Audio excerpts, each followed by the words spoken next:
I rear-ended a pregnant woman's car. Her husband made sure I'd never forget it. I was at the red light on Riverside and 3rd, scrolling through an email about the Henderson account complaint when the light turned green.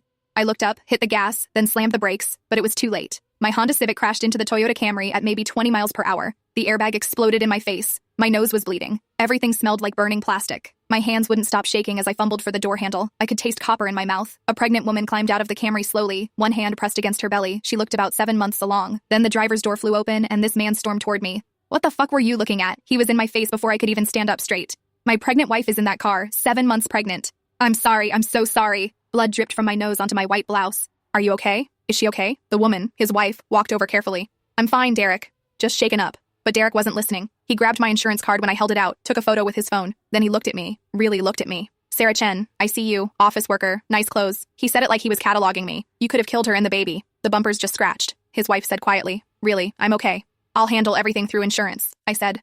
Or I can give you cash right now. There's an ATM across the street. I needed this to be over. My hands were still shaking. I can get $600 right now for the damage. Derek laughed. Not a real laugh. 600? You almost killed my family and you think 600 covers it? 2 pedestrians had stopped to watch. One had his phone out, recording. Keep walking, Derek told them. Private matter. They moved on, but the one kept filming from further away. 3,000, Derek said. Minimum. For the medical checks she'll need, for the trauma to the baby. 3,000? I couldn't help the disbelief in my voice. The damage is maybe $500 worth. That's when he took photos of my license plate. Then my face. 3, 4, 5 photos while I stood there bleeding. I know how to find you now. You have 72 hours to get me that money. Derek, please. His wife pulled at his arm. Let's just go to the hospital. Make sure everything's fine. He shrugged her off hard enough that she stumbled. I handle this. 72 hours, Sarah Chen. He leaned close enough I could smell cigarettes and something sour. After that, I make this complicated for you. They drove away in their damaged Camry. I sat in my car for 20 minutes before I could drive. I kept thinking it would be okay. I'd file the insurance claim. This would blow over. 5 days later, Thursday afternoon, our receptionist Linda called my desk. Sarah? There's someone here about a car accident. My stomach dropped. I walked to the lobby and there was Derek with printed photos. He was showing them to anyone who'd look. Our clients, the delivery guy, everyone. She was texting, he said loudly when he saw me. Hit my pregnant wife and tried to leave the scene. That's not what happened, I said. Mr. Harrison, my boss, appeared beside me. What's happening here? This woman, Derek pointed at me, almost killed my wife and baby. Now she's hiding behind lawyers. Security walked Derek out, but he was calm, controlled, like he'd accomplished exactly what he wanted. Mr. Harrison pulled me into his office, asked me to explain. I told him everything. He nodded, but I could see it, that look that said this is now a problem. I stayed late, trying to focus on work. When I finally went to the parking garage, all 4 of my tires were flat, not slashed. The valve stems had been carefully removed, deliberate, methodical. There was a note under the wiper, $3,000 or this gets worse. The security guard said the cameras faced the wrong direction, nothing he could do. That weekend, my doorbell rang at 2 a.m. I looked through the peephole, nobody there. It rang again, still nobody. In the morning, I found a dead mouse on my doormat. My neighbor, Mrs. Klein, complained to the landlord about noise from my apartment Saturday night. I'd been at my parents' house. Someone had been in my hallway making noise, pretending to be me. Monday morning, my sister Emma texted me, some guy at Starbucks asking about you, said you hurt his pregnant wife, knew my name and where I work. Then, a text from an unknown number, a photo of Emma at the coffee shop. She was laughing at something on her phone, completely unaware. The message said, pretty sister, accountant at Miller & Associates. Shame if her boss heard about your crime. I called the number. Derek answered on the first ring.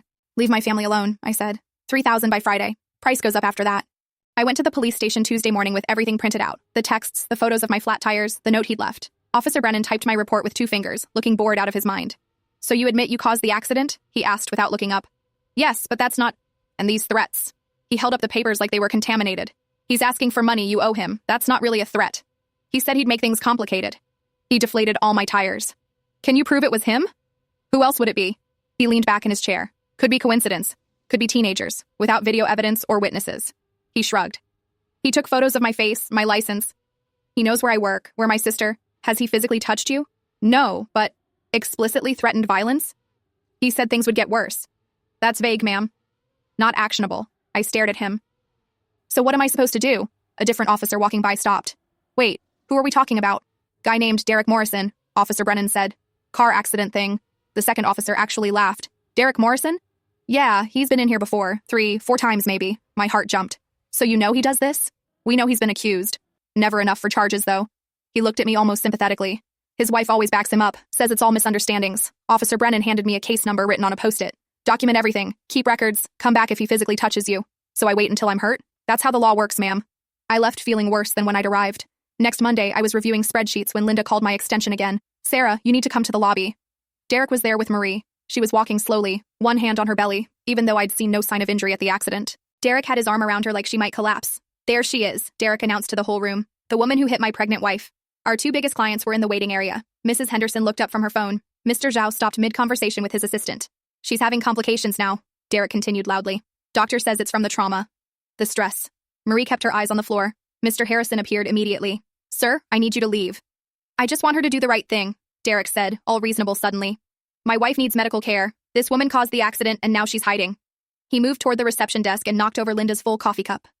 Dark liquid spread across papers, dripped onto the keyboard. Oops. He didn't even pretend it was an accident. Guess I'm clumsy too. Security arrived, but Derek was already walking out, arm around Marie. We'll be back, he called over his shoulder. Until she does what's right. The lobby was silent. Mrs. Henderson was typing furiously on her phone. Mr. Zhao wouldn't meet my eyes. Mr. Harrison's office door barely closed before he started. This is affecting our reputation, Sarah. I'm being harassed and you're mad at me. I'm not mad. I'm concerned. Henderson already called about it. They're uncomfortable with the drama. It's not drama. It's criminal harassment. I understand, but perception matters. He rubbed his temples. Take a week off. Unpaid. Sort this out. You're suspending me? It's not suspension. It's time to handle personal matters. Please understand. I packed my desk while everyone pretended not to watch. Jennifer stopped by and whispered, maybe just pay him. $3,000 isn't worth all this. Thursday evening, I went grocery shopping, trying to pretend everything was normal. When I got back to my car, Derek was leaning against it. Another man stood beside him, younger, similar features. His brother, probably. Hey, Sarah, Derek called out like we were friends. Thought we should talk? Other shoppers walked past with their carts. A woman glanced over but kept moving when Derek smiled at her. This is Marcus, Derek said. My brother. Marcus stepped forward. Derek says you owe money. $5,000 now, Derek added casually. Medical bills are adding up. Therapy for Marie. The baby's showing signs of distress. I reached for my phone to record. Go ahead, Derek said. 2 witnesses here say we're just talking in a public place. I tried to get in my car. Marcus stepped closer, not blocking exactly, just close enough that I'd have to brush against him. You seem stressed, Sarah. Derek's voice was conversational, not thinking clearly. Stressed people make more mistakes, Marcus added. I got in the car somehow. My hands shook so badly I dropped the keys twice. In the rearview mirror, they were laughing. When I got home, there was a new note taped to my door. Not threatening exactly, just 5 words that made my blood freeze. Your parents live at 445 Oak Street. They'd gotten the address right. Saturday morning, my phone buzzed with an unknown number. Please meet me. Starbucks on 3rd. I'm sorry. I almost deleted it. Then another text. It's Marie, Derek's wife. I sat in my car outside the Starbucks for 10 minutes before going in. Marie was in the corner booth wearing oversized sunglasses even though we were inside. Her hands shook as she wrapped them around her teacup. Derek doesn't know I'm here, she said immediately when I sat down. He's at his brother's. They think I'm at my prenatal appointment. She pulled out her phone, glancing at the door first. I need to show you something. Her fingers trembled as she scrolled. These are from last month. She turned the screen toward me. A text conversation between Derek and someone named Tony. That last bitch paid $4 grand, Derek had written. Could have gotten more, but she lawyered up. This new one seems loaded, Tony replied. Saw her LinkedIn. Marketing manager. Should have asked for more, Derek wrote back. She was scared. Perfect target. My stomach turned. Marie kept scrolling. He's done this 3 times, she said quietly. Always picks working women, professional types, minor accidents where they're at fault, never men, never people who look like they'd fight back. Why are you telling me this? She looked down at her belly. Because I can't leave. No money, no family here. My parents are in Mexico. He controls everything. The bank accounts, the car, my phone. He checks it every night. You could go to a shelter? With what money? How do I get there? He tracks my phone. She pulled out a folded piece of paper. This is all I could print safely. At the library. He doesn't know I have an email account. It was a screenshot of Derek bragging in some group chat about his insurance hustle. Delete my number after this, Marie said. Please. He goes through my call history. Why does he need the money so badly? Gambling. Oh, some people. Bad people. 8,000 by end of month or... She didn't finish. That's why he's desperate. That's why he's escalating. She stood to leave. Be careful. When Derek gets desperate, he gets dangerous. Marie, let me help you. Delete my number, she said again, and walked out. Wednesday night, Emma called while I was heating up leftover Chinese food. What the fuck did you do? She never cursed. Emma, someone called my office today. My office, Sarah. Asked to speak to HR about my sister's hit-and-run incident. My chest tightened. What? They asked if Miller and Associates was aware that an employee's family member was involved in fleeing an accident scene with a pregnant woman. Asked if our firm had money for lawsuits. Emma, I'm so sorry. My boss pulled me aside. Asked if there were legal issues he should know about. I've worked there 3 years. 3 years building my reputation. I'll fix this. It gets worse. I went out to my car after work. Nail in the tire. Not random, Sarah. Placed perfectly in the tread. Did you see? There was a note on the windshield. It said, Sarah knows why. I heard her voice crack. She was trying not to cry. I'll call Derek. I'll make him stop. What did you do? She asked again. Just tell me what you did. I rear-ended his wife's car. She's pregnant. It was my fault. I was checking email, but the damage was minimal and now he's extorting. I don't care whose fault it is. Her voice was sharp now. I don't care about the details. This is affecting my life now, my job, my safety. Emma, please. Just pay them and end this. It started at $3,000. Now he wants $8,000. It won't stop. I worked 3 years for this job. 60-hour weeks, weekend work, building my reputation from nothing. She was crying now. Fix this before I lose everything. Emma, I can't have this drama in my life. I won't. Pay them or handle it some other way, but keep me out of it. They targeted you, not me. Because of you. Because of whatever you did or didn't do. This is your mess spilling into my life. Please, just let me explain. No, I'm done. Don't call me until this is over. She hung up. I tried calling back, but she didn't answer. My phone buzzed. A text from Derek's number. Family drama. Shame. Sisters should support each other. Then another. 8,000 by Monday. Or Emma's firm gets more interesting information. I threw my phone across the room. It hit the wall and the screen cracked. Perfect. Another thing I couldn't afford to fix. I'd been staying at my parents' house since Thursday. Saturday morning, the doorbell rang at 7 a.m. Dad was already up making coffee. Who the hell's here this early? He opened the door. Derek and Marcus stood there. Your daughter owes us money, Derek said immediately. Dad's face went red. Get off my property. Sure, after we discuss the debt. Mom appeared behind Dad in her bathrobe. I'm calling the police. Great, Derek said louder. Tell them about the hit and run, how Sarah fled the scene initially. That's not what happened, Dad said. Derek stepped back onto the walkway and practically shouted, your daughter hit a pregnant woman. Now she refuses to pay medical bills. I saw Mrs. Patterson's curtains move across the street. She was watching everything. Dad stepped forward. Leave. Now. Marcus moved closer. Old man, stay out of this. They left, but the damage was done. By Sunday, Mom got 3 daycare cancellations. We heard there's some trouble, one parent said. We don't want drama around the kids. Mom ran that daycare for 15 years, never had a complaint. Dad's blood pressure spiked that afternoon. The urgent care visit cost us $200 copay. The doctor said it was stress-related. Maybe she should just pay them, Mom said that night when they thought I couldn't hear. That's extortion, Dad's voice carried through the thin wall. But is it worth all this? The daycare? Your health? Emma's job? We don't negotiate with criminals. They're not criminals, they're just desperate people. They're terrorizing our daughter. Our daughter caused an accident. Maybe if she just... Stop. Just stop. I heard Dad's footsteps heading to the garage. The door slammed. Friday night, Amy finally agreed to meet me. She picked a quiet bar across town. Nobody we know goes there, she said. We'd been there an hour when Derek walked in with Marcus. Not planned, just small-town bad luck. He was already drunk, swaying slightly. He saw me, and his face lit up. There she is. Hit and run, girl. The whole bar turned to look. Amy grabbed her purse. We're leaving. Derek moved between us and the door. Not yet. She owes us money. Please move, Amy said. Your friend here almost killed my pregnant wife. Did she tell you that? I stood up. Derek stepped sideways like he was letting me pass. When I moved forward, he accidentally bumped into me. Hard. I fell backward into the table behind us. The glass on it shattered. Pain shot through my palm. Blood. So much blood. Oh shit, Derek said loudly. She's drunk. Can't even stand up straight. The bartender was already on the phone. Everyone out. I'm calling the cops. My hand wouldn't stop bleeding. Amy pressed napkins against it, but they soaked through immediately. The police arrived in minutes. Derek was suddenly sober acting. Calm. She was stumbling around, he told them, obviously intoxicated, fell right into that table. 2 witnesses said they weren't sure what they saw. It happened fast. Maybe I did stumble. I wasn't arrested, but they questioned me for 40 minutes while my hand bled through the bar towels. Finally let me go to the hospital. 12 stitches. The emergency room visit cost $1,800. I couldn't type properly for 2 weeks, which meant I couldn't even look for new work. Amy drove me home in silence. When she pulled up to my parents' house, she didn't turn off the engine. I can't do this, she said, staring straight ahead. Amy, this drama is too much. I have a normal life, a quiet life. I can't be involved in whatever this is. I didn't ask for this. I know, but it's happening, and I can't be part of it. She still wouldn't look at me. Please don't contact me. We've been friends for 8 years. And I hope when this is over, we can be friends again. But right now, I need you to get out of my car. I got out. She drove away before I reached the front door. Inside, Mom was watching from the window. Was that Amy? Yeah. Is she coming in? No, she had to go. Mom nodded like she understood. Your father's at the hardware store, getting new locks. Mom, I'm sorry about all this. The Hendersons canceled too. 4 families gone now. She turned away from the window. That's $800 a month we've lost.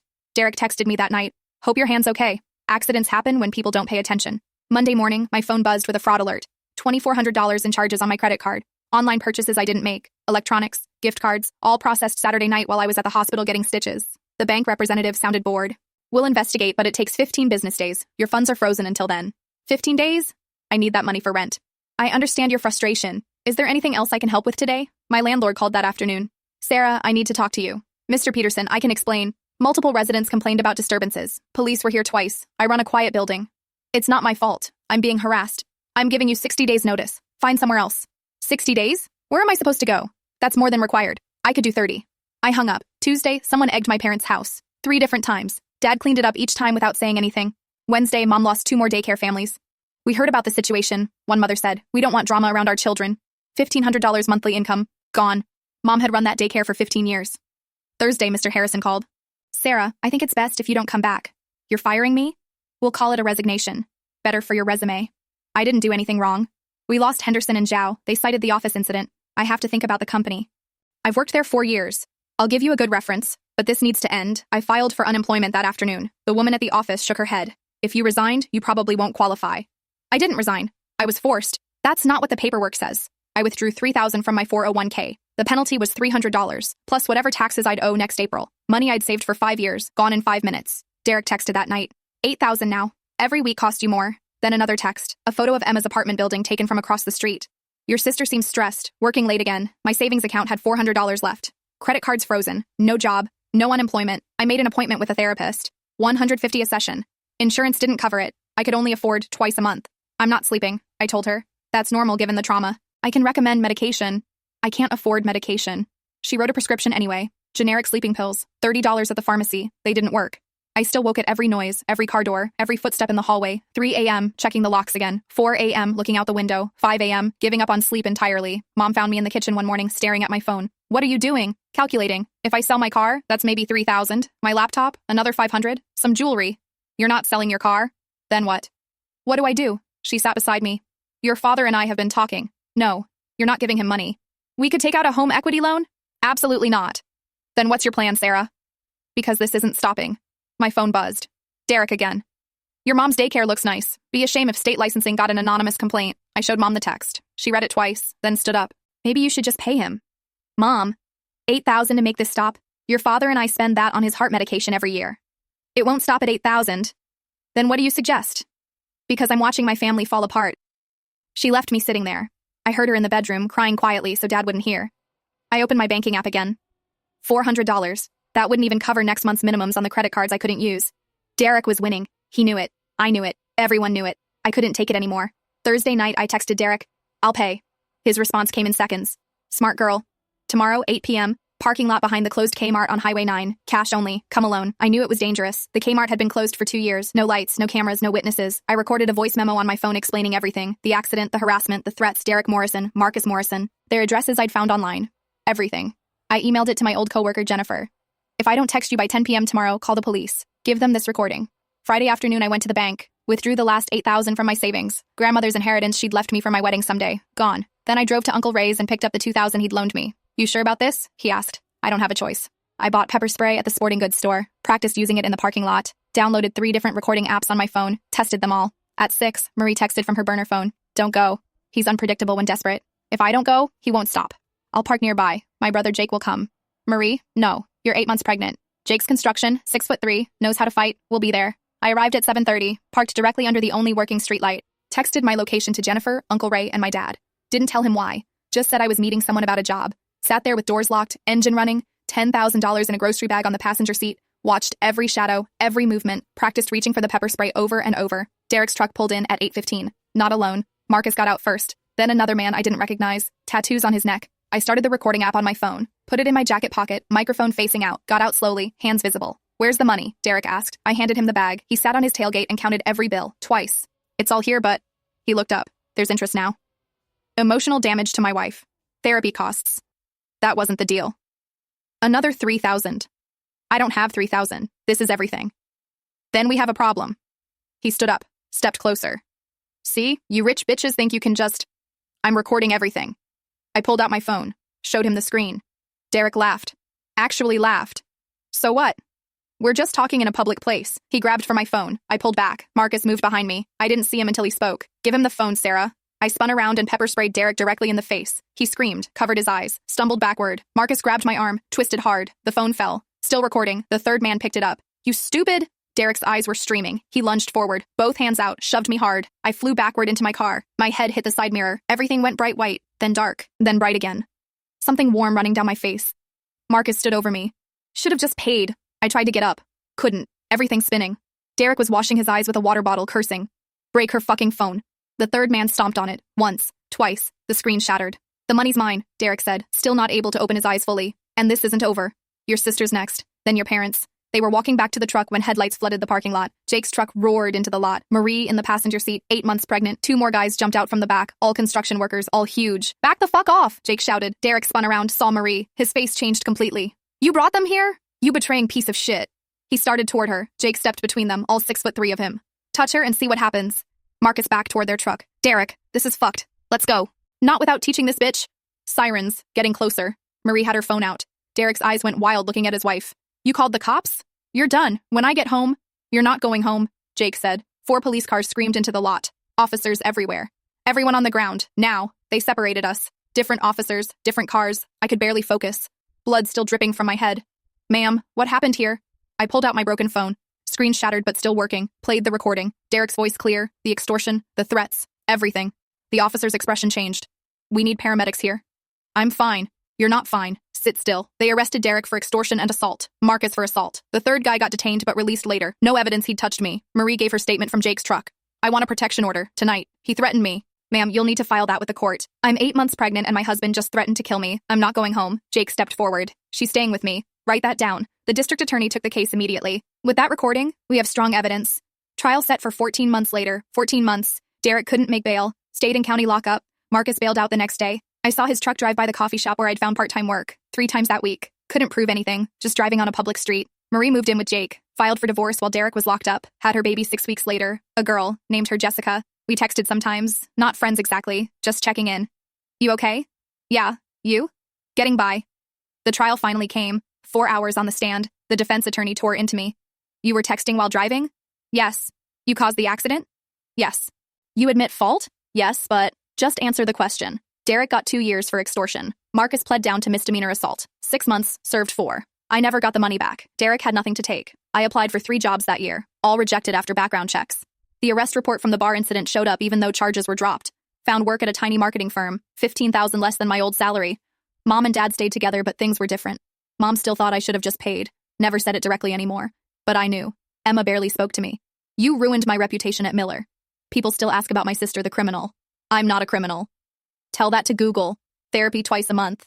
$150 each time, all I could afford. Anxiety medication every morning. $28 monthly. Moved to a studio apartment across town. 600 square feet. No forwarding address. Still paid Uncle Ray back. $100 every month from my smaller paycheck. Marie disappeared after the trial. New number. New life. Can't blame her. Derek got out in 18 months. Good behavior. Overcrowding. Saw him once at the Shell station on Highway 9. My whole body went cold. Heart hammering. Drove away without pumping gas. He didn't follow. Maybe it's over. Maybe it's not. I check my mirrors constantly. Jump at every doorbell. Wake up at 3 a.m. thinking I hear footsteps. The accident was 2 years ago. I still see Derek's face when I close my eyes. Still feel Marcus twisting my arm. Still taste blood from that night. Emma finally talked to me last Christmas. Was it worth it? Standing up to him? I thought about the 10,000 gone, the job lost, the friends disappeared, the family strained, the therapy bills, the fear that never fully goes away. I don't know. She nodded like that made sense. I still don't know.